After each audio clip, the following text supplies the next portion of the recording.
श्री स्वामी समर्थ. नमस्कार. कसे आहात सर्व? मस्त ना? मस्तच राहा. आजचा दिवस तुम्हाला खूप छान सुखाचा, समाधानाचा आणि भरभराटीचा तसेच आनंदाचा जावो हीच स्वामी महाराजांच्या चरणी प्रार्थना करते आणि आपल्या या आजच्या नवीन व्हिडिओला सुरुवात करते.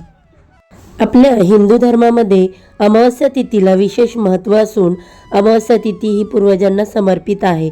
त्याचबरोबर या दिवशी माता लक्ष्मीची पूजा, सेवा केल्याने माता लक्ष्मीचा देखील आशीर्वाद आपल्याला व आपल्या कुटुंबाला लाभतो. या अमावस्येच्या दिवशी पितरांच्या आत्म्याच्या शांतीसाठी विशेष पूजा, दान केलं जातं. असं म्हणतात की या दिवशी पूर्वज आपल्या या पृथ्वीवर येतात आणि त्यांच्या वंशजांना आशीर्वाद देतात. म्हणूनच अमावस्येच्या दिवशी पितरांची पूजा करणं, तर्पण करणं आणि पिंडदान करणं अतिशय महत्त्वाचं मानलं जातं. या दिवशी पितरांच्या शांतीसाठी काही उपाय केल्याने घरात सुख शांती कायम टिकून राहते. पितृदोष असल्यास त्या दिवशी विशेष पूजा केल्याने आपल्याला पितृदोषापासून मुक्ती मिळते. त्याचबरोबर या अमावस्या तिथीला काही जर विशिष्ट उपाय व सेवा केल्या तर आपल्याला या इतर काही अडचणी असतील, म्हणजेच मुलांच्या शिक्षणामध्ये, नोकरीमध्ये, व्यवसायामध्ये जर काही अडचणी येत असतील किंवा घरामध्ये सतत किरकिर होत असेल, आलेला पैसा घरात कोणत्या ना कोणत्या मार्गातून घरातून बाहेर जात असेल किंवा एखाद्याने जर करणीबाधा केली असेल, गृहदोष असतील, वास्तुदोष असतील किंवा घरामध्ये सतत कोणी ना कोणी आजारी पडत असेल, मुलांची चिडचिड होत असेल, पती पत्नीमध्ये जर सतत वादविवाद, कलह होत असेल, तर मग तुम्ही जर या अमावस्या तिथीला काही विशिष्ट उपाय केले तर या विशिष्ट तिथीचे तुम्हाला आणि तुमच्या कुटुंबाला नक्कीच फायदे मिळतील आणि त्याचबरोबर माता लक्ष्मीचा देखील आशीर्वाद प्राप्त होईल. प्रत्येक महिन्यात अमावस्या तिथी येत असते आणि प्रत्येक महिन्यातील अमावस्या तिथीचे वैशिष्ट्य हे देखील वेगवेगळे असते आणि म्हणून आपल्याला या कार्तिक अमावस्येला काही महत्त्वाचे आणि अत्यंत प्रभावी असे उपाय करायचे आहे. आता हे कोणते उपाय आहेत, कशा प्रकारे करायचे आहेत याची संपूर्ण माहिती आपण आज या व्हिडिओमध्ये पाहणार आहोत. तर व्हिडिओ स्किप न करता शेवटपर्यंत नक्की पहा, म्हणजे तुम्हाला तुमच्या सगळ्या प्रश्नांची उत्तरं अगदी सहजपणे मिळतील. आता अमावस्येला जे उपाय करणार आहोत तर या उपायांचं सुरुवातीला आपल्याला सकाळपासूनच करायची आहे. तर अमावस्येच्या दिवशी सर्वप्रथम आपल्या घराची स्वच्छता, साफसफाई करून घ्यायची आहे. ज्या ठिकाणी स्वच्छता असते, साफसफाई असते तर त्या ठिकाणी माता लक्ष्मी नेहमी वास्तव्य करत असते आणि यात घराची भरभराटी होते. या घरामध्ये कधी कलह होत नाही, सुखशांती नांदते आणि म्हणूनच घराची स्वच्छता करायची आहे. तशी तर दररोज आपल्या घराची, आपल्या अंगणाची स्वच्छता करायला हवी. त्यानंतर अंघोळ करताना अंघोळीच्या पाण्यामध्ये कुटुंबातील प्रत्येकाने चिमूटभर हळद, थोडंसं खडे मीठ, पंचगव्य असेल तर ते टाकायचं. हे अतिशय उत्तम आहे आणि बघा त्यामुळे आपल्या शरीरावर जी नकारात्मकता पसरलेली आहे तर ती दूर होण्यास मदत होते. त्यानंतर घराच्या मुख्य प्रवेशद्वारावर हळदीने स्वस्तिक काढायचं आहे. त्याचबरोबर उंबरठ्यावरती देखील हळदीने लेपन करायचं आहे, ज्यामुळे आपल्या घरामध्ये नकारात्मक ऊर्जा येणार नाही, ती नकारात्मक ऊर्जा घराच्या बाहेरच राहील. तर बघा तुम्हाला चिमूटभर हळद आणि थोडेसे खडे मीठ आणि थोडे गोमूत्र टाकायचे आहे त्या पाण्यामध्ये आणि त्याच पाण्याने तुम्हाला लादी पुसून घ्यायची आहे. त्याचबरोबर हे जे पाणी आहे ते देखील संपूर्ण घरामध्ये शिंपडायचं आहे. तुम्ही ज्यावेळी देवपूजा करता तर त्यावेळेस माता लक्ष्मीसमोर भगवान शिवांची जर पिंड असेल तर त्या ठिकाणी तुम्हाला देशी गाईचा तुपाचा दिवा प्रज्वलित करायचा आहे. दिवा प्रज्वलित करण्यापूर्वी त्याखाली आसन द्यायचं आहे. एक प्लेटमध्ये थोड्याशा अखंड अक्षता ठेवायच्या आहेत, त्यावरती तुम्हाला हा दिवा ठेवायचा आहे. दिवा ठेवताना या दिव्यामध्ये चिमूटभर हळद, थोड्याशा अखंड अक्षता आणि त्याचबरोबर थोडीशी पिवळी मोहरी, 2 भीमसेनी कापराच्या वड्या टाकायच्या आहेत आणि असा हा दिवा तुम्हाला देवघरासमोर प्रज्वलित करायचा आहे. दिवसभर माता लक्ष्मीचं, तुमची जी कुलदेवता आहे किंवा इष्टदेवता आहे त्यांचं नामस्मरण करायचं आहे. तुमच्या कुंडलीमध्ये जर कालसर्पदोष असेल तर तो दूर करण्यासाठी तुम्हाला चांदीचं एक नाग तयार करून घ्यायचा आहे आणि सकाळी स्नान झाल्यानंतर आपल्या देवघरामध्ये त्या नागनागिनीला ठेवून त्यांची विधिवत पूजा करायची आहे. त्यांना पांढरे फूल अर्पण करायचं आहे आणि त्यानंतर तुम्हाला हे जे चांदीचे नागनागिन आहेत तर ते वाहत्या पाण्यामध्ये सोडून द्यायचे आहेत. त्यामुळे देखील तुम्हाला कालसर्पदोषापासून मुक्ती मिळणार आहे. त्याचबरोबर कालसर्पदोष असलेल्या व्यक्तींनी अमावस्येच्या दिवशी आपल्या जवळपासच्या एखाद्या योग्य ब्राह्मणाला किंवा पुजाऱ्यांना घरात बोलवून शिवपूजन किंवा हवन करायचं आहे. जर तुम्हाला शत्रुदोष असेल, शत्रुदोषापासून मुक्ती मिळवायची असेल तर अमावस्येच्या रात्री एका कुत्र्याला एक पोळी खाऊ घालायची आहे. पोळी फक्त तुम्हाला एक अमावस्येलाच खाऊ घालून चालणार नाही, तर दर अमावस्येला तुम्हाला ही पोळी खाऊ घालायची आहे. या उपायामुळे तुमचे शत्रू हे शांत होणे सुरू होतील. तसेच या अमावस्येच्या दिवशी तुमच्या जवळपास जर कुठे गोमाता असेल तर त्या दिवशी गोमातेची पूजा अवश्य करायची. गोमातेला हिरवा चारा, त्याचबरोबर एक चपाती, त्यावरती एक गुळाचा खडा आणि मुठभर चण्याची डाळ ठेवून ही चपाती आहे ती गोमातेला खाऊ घालायची आहे. खाऊ घालत असताना शक्यतो आपल्या तळहातावरती ठेवून ती पोळी खाऊ घालायची आहे, जेणेकरून जर गोमातेने आपल्या हाताला जर स्पर्श केला तर आपल्याकडून कळत नकळत ज्या काही चुका झालेल्या असतील तर त्या देखील दूर होण्यास मदत होणार आहे. गोमातेची विधिवत पूजा करायची आहे. हळद कुंकू लावायचं आहे, तिचे चरण धुवायचे आहे, तिला 11 प्रदक्षिणा घालायच्या आहेत. गोमातेमध्ये 33 कोटी देवदेवतांचा वास असतो असं पण मानतो. म्हणूनच तुम्हाला या अमावस्येला गोमातेची सेवा व पूजा करायची आहे. तसेच पिंपळाच्या झाडाला पूर्वजांना निवासस्थान मानले जातं.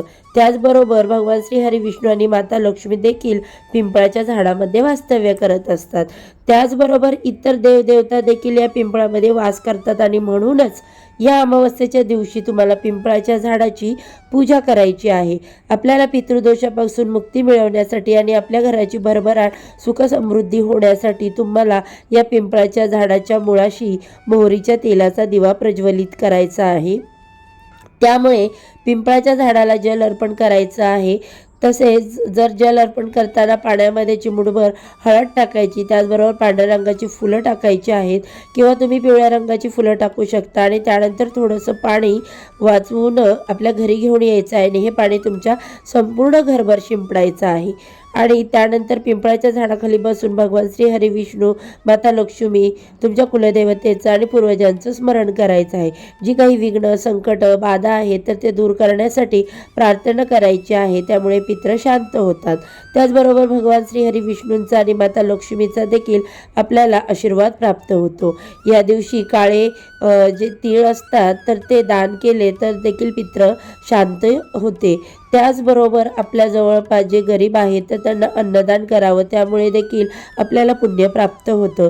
तुमच्या घरामध्ये कोणती यंत्र असतील, वाहन असेल किंवा तुमच्या घरावरून किंवा तुमच्या ज्या ठिकाणी व्यवसाय असेल त्या ठिकाणी आपल्याला एक नारळ घ्यायचा आहे. हा नारळ आपल्याला त्या ठिकाणावरून म्हणजेच घरावरून किंवा यंत्रावरून, वाहनावरून, जर व्यवसाय असेल तर त्या व्यवसायाच्या ठिकाणावरून 7 वेळा उतरवायचा आणि तो नारळ फोडून टाकायचा आहे. त्याचबरोबर आपल्या घराच्या सुरक्षतेसाठी म्हणजेच घरामध्ये कोणतेही विघ्न, संकट येऊ नये, नकारात्मकता दूर व्हावी, अमावस्येच्या दिवशी तिन्ही सांजेला तुम्हाला आपल्या उजव्या हातामध्ये पिवळ्या रंगाची मोहरी घ्यायची आहे. जर तुमच्याकडे पिवळ्या रंगाची मोहरी नसेल तर मग तुम्ही काळी घेऊ शकता. यामध्ये तुम्ही थोडीशी हळद टाकायची आहे. परंतु असे जे उपाय करतो तर त्या आपल्याला पिवळ्या मोहरीच घ्यायची असते.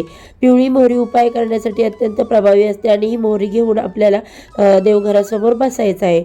11 वेळा काळभैरव अष्टक व 11 वेळा वल्गा सुक्त म्हणायचं आहे. आणि त्यानंतर ही पिवळी मोहरी आपण जी आहे तर ती संपूर्ण घरामध्ये कानाकोपऱ्यात शिंपडायची आहे, म्हणजेच टाकायची आहे. जेणेकरून आपल्या घरावरती जर एखाद्याने करणी बाधा केली असेल, भाणामती केली असेल किंवा इतर कोणती बाधा झाली असेल तर त्यापासून आपल्याला संरक्षण मिळतं आणि ती जी बाधा केलेली आहे तर ती दूर होते. आपल्या जवळपास जर कुठले देवी देवतांचे मंदिर असेल तर त्या ठिकाणी जाऊन तिथं नारळ, खडीसाखर आणि हार ठेवून देवी देवतांची पूजा करायची.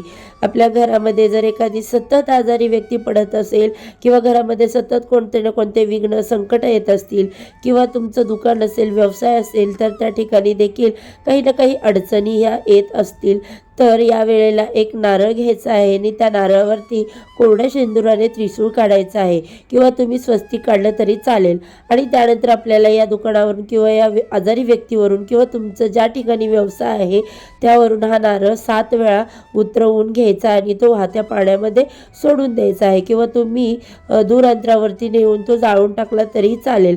जर तुमचे वाहन असेल तर या अमावस्येच्या दिवशी तुमचं वाहन स्वच्छ धुवायचं आहे. यावरून एक नारळ 7 वेळा उतरवून घ्यायचा आहे आणि श्री स्वामी समर्थ महाराजांचा मंत्र म्हणायचा आहे. हा उतारा करताना वाहने जागेवर चालू ठेवायचे आहे आणि नारळ जमिनीवर फोडून म्हणजेच आपल्या गाडीसमोर फोडून त्यानंतर हातपाय स्वच्छ धुवून घ्यायचे आहेत आणि श्री स्वामी समर्थ महाराजांना जाऊन मुजरा करायचा. आता बघा, हा उपाय करत असताना तिन्ही संजेला प्रवेशद्वाराच्या दोन्ही बाजूला 2 कणकेचे दिवे तयार करून ठेवायचे आणि ते प्रज्वलित करायचे आहेत. किंवा जर कणकेचं शक्य नसेल तर मातीचे 2 प्रज्वलित दिवे तुम्ही ठेवू शकता. तसेच तुळशीजवळ शुद्ध गाईच्या तुपाचा दिवा लावायचा आहे. शक्यतो उपाय करण्यासाठी आपल्याला कणकेचे किंवा मातीचे दिवे घ्यायचे आहेत.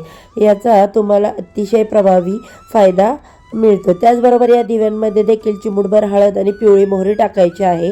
दर अमावस्येला आणि पौर्णिमेला तुम्हाला हा उपाय करायचा आहे. त्याचबरोबर तिन्ही सांजेच्या वेळेला आपल्या घरामध्ये 2 अखंड तमालपत्र, त्यावरती थोडीशी पिवळी मोहरी, 2 भीमसेन कापराच्या वड्या, 2 अखंड लवंगा ठेवायच्या आहेत. थोडंसं खडमीठ ठेवायचं आहे आणि ज्या वस्तू आहेत तर त्या आपल्या कुटुंबातील प्रत्येक व्यक्तीवरून 7 वेळा उतरवायच्या. प्रत्येक व्यक्तीविषयी जी काही अडचण असेल, विघ्न असेल, बाधा असेल तर ती बोलून दाखवायची आणि ती वस्तू तुम्हाला घरामध्ये जाळायची आहे. आणि जाळल्यानंतर त्याची जी राख तयार होईल तर ती बाहेर दूरवर नेऊन फेकायची आहे. त्यानंतर थोडासा भीमसेन कापूर आपल्याला घरामध्ये जाळायचा आहे. भीमसेन कापराच्या सुगंधाने आपल्या घरामध्ये जी निगेटिव्हिटी, नकारात्मकता आहे तर ती दूर होते. आता हा भीमसेन कापूर जर तुम्ही दररोज घरामध्ये जाळत असला तर अतिशय उत्तम.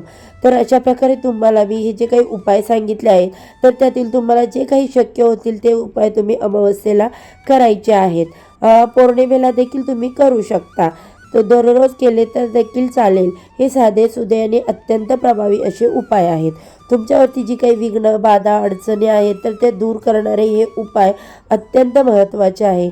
आणि शनिवारी किंवा अमावस्या तिथीला आपण नारळ किंवा त्या कोहळा बांधायचा आहे.